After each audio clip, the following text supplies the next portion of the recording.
We were friends. Real friends. The kind that braid each other's hair during sleepovers. And cry on the phone about boys who don't text back. Her name was Natalie. We met in middle school and stayed close all the way through college. She was funny in a weird way. A little intense. A little too curious sometimes. But she needed people. And I guess I liked being needed. She never talked much about her family. All I knew was that it was messy. She lived with her aunt for a while. Said her mom wasn't doing great. That her dad wasn't around. I didn't push. I just let her in. And she stuck. Everywhere I went, she went too. School clubs. Summer jobs. When I picked my major, she switched hers to match. When I got bangs, so did she. It became a joke between us. We're basically the same person, she'd say. Just different fonts. And I'd laugh. Because I thought it was harmless. Cute, even. But then came him. And something in her shifted. She didn't want to be close to me anymore. She wanted to be me. I told her about Adam like I told her everything. We were out for coffee. And I showed her his photo the way best friends do. Smiling, excited, a little nervous. She barely looked. He's cute, she said. But not your usual type. I laughed it off. But her tone was clipped. Flat. 2 days later, he mentioned someone had liked 5 of his old Instagram photos. All at once. I didn't think much of it. Until I saw the username. Natalie. She didn't even follow him. Didn't know him. Or so I thought. She's just curious, I told myself. That's what friends do. They check people out. But then came the coincidences. She started showing up at places I mentioned offhand. The coffee shop we liked. The bookstore Adam and I went to. Once she even ran into us at the farmer's market. Oh my God, what are the odds, she laughed. You guys are adorable. She stared too long. Asked too many questions. Not about him. But about us. Is it serious? Do you think he's the one? Have you told him you love him yet?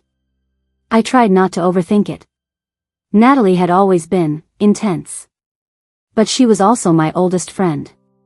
Still. When Adam started acting distant, I couldn't help but wonder. Was it me? Or was someone getting between us? It started with a tone shift. Adam became off. Not cold. Just distant. Like he was processing something and didn't want me to know. One night we were watching a movie. And he got a message. He glanced at it and flipped his phone over. Everything okay? I asked. Yeah. Just Natalie. She sends funny reels sometimes. Natalie? I didn't even know they talked. How long have you guys been messaging? He shrugged. I don't know. A couple weeks maybe? She said you get stressed and she wanted to check in, from another angle. Another angle. I laughed it off. Pretended it didn't sting. But it sat with me. Heavy. Later that night, I checked her account. Nothing suspicious at first, until I noticed her bio. A quote. My favorite quote. The one Adam and I had printed on a Polaroid from our first trip. Some people feel like home. It wasn't just the quote. It was the exact wording. Same punctuation. I scrolled her feed. A week earlier, she'd posted a selfie at our coffee shop. Wearing a jacket just like mine. Hashtag coffee in me second home. The next morning, I asked her directly. Are you texting Adam often? She blinked. Too casually. Not often. Just being a good friend. You know I'm always rooting for you. And then she added, smiling. Besides, he's easy to talk to. I don't know when the shift happened. One week, Adam and I were talking about moving in together. The next, he started asking me questions that didn't feel like his own. Are you sleeping enough? You've seemed a little off lately. Do you still want this? At first, I thought it was work stress. Or maybe I'd been distant. But then I saw the message. He left his phone on the table, screen lit. A preview from Natalie. Just worried. She's been overwhelmed lately, hasn't she? You deserve someone steady. My chest went tight. Not angry, betrayed. This wasn't just texting. This was strategy.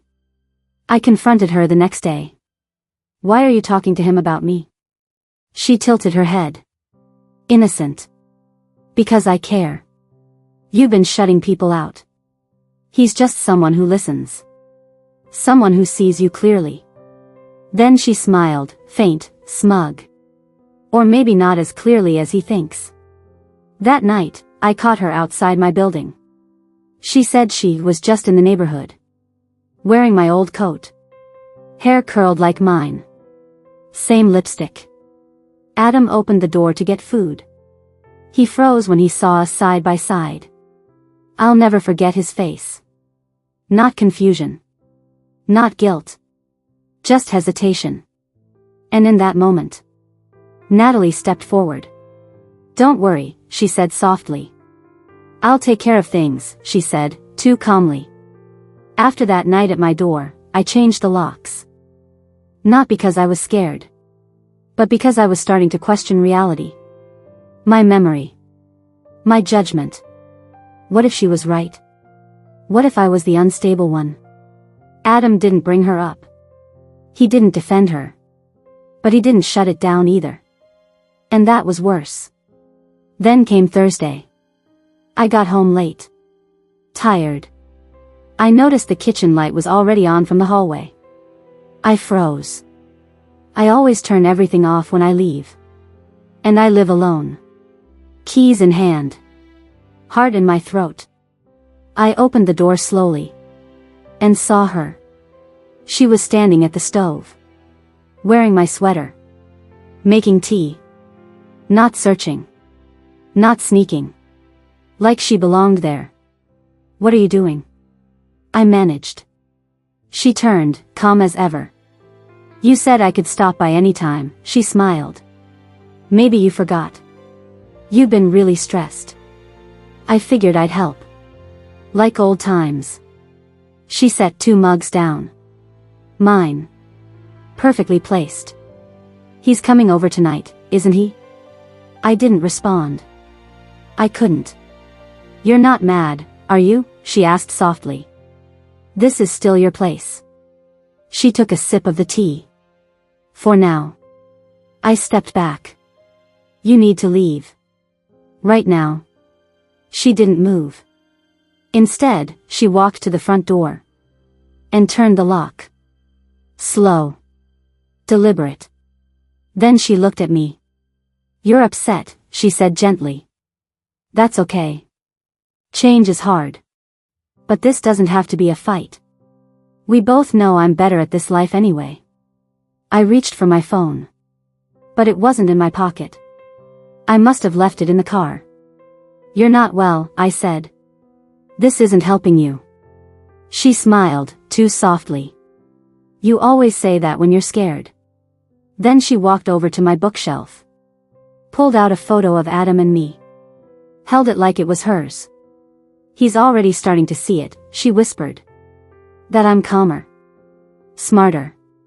More grounded. You exhaust him. My throat burned. He loves me, I said. You'll never be able to fake that. Her eyes narrowed. I don't have to fake it, she said. I just have to replace it. I scanned the room. Keys, gone. Phone, gone. She planned this. Then a knock. Adam.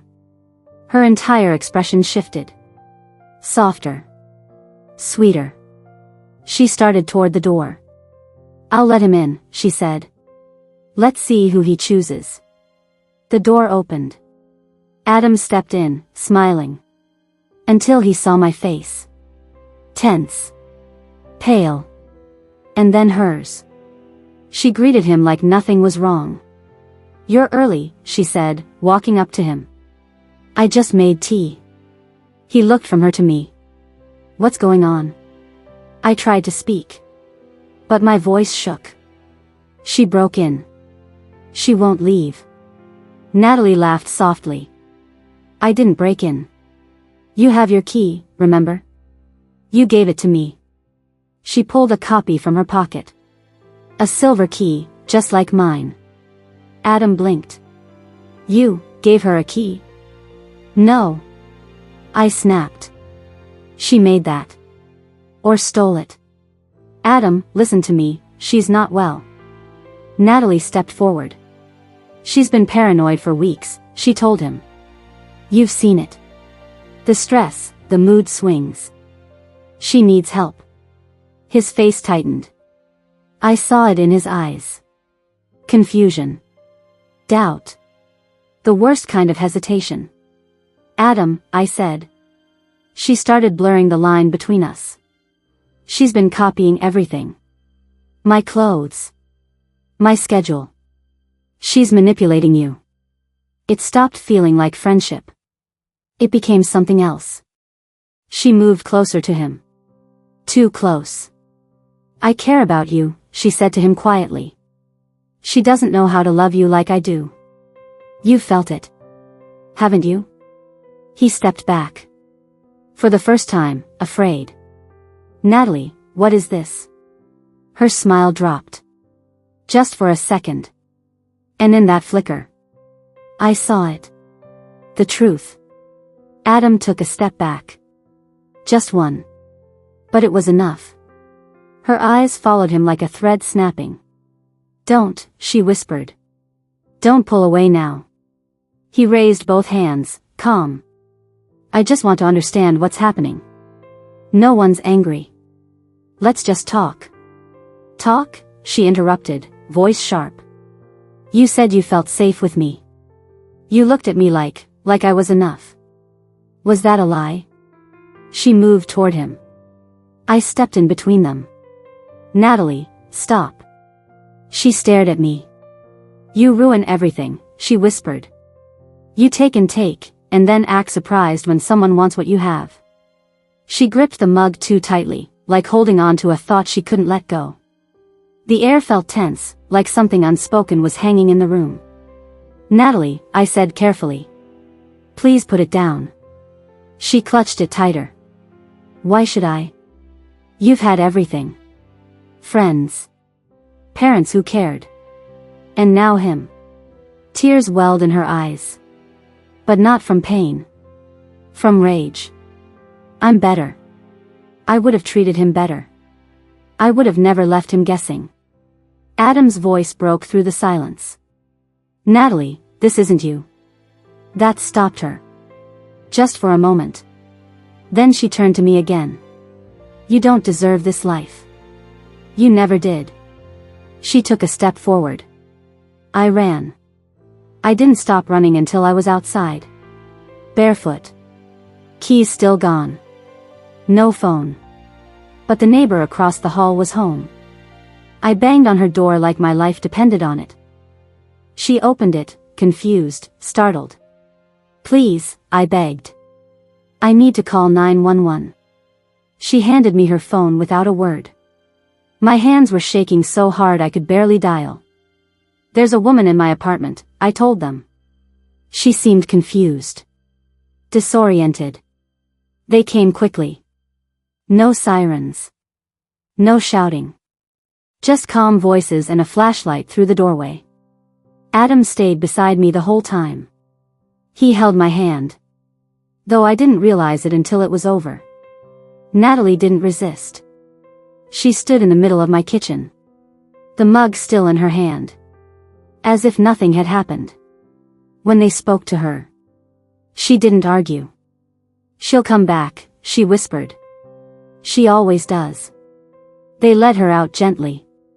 No cuffs. No force. Just stillness. I haven't seen her since. She was placed under professional care. I don't know what she was going through. But I hope she's getting the help she needs. I didn't ask. Because this wasn't about revenge. It was about finally reclaiming my life. I changed the locks again. Deleted old photos. Took time off work. But more than anything, I let go of the guilt. I used to think I missed something. That I could have stopped her sooner. Helped her. But the truth? You can't heal someone who's decided your life fits them better than their own. If you've ever felt like someone tried to take your place.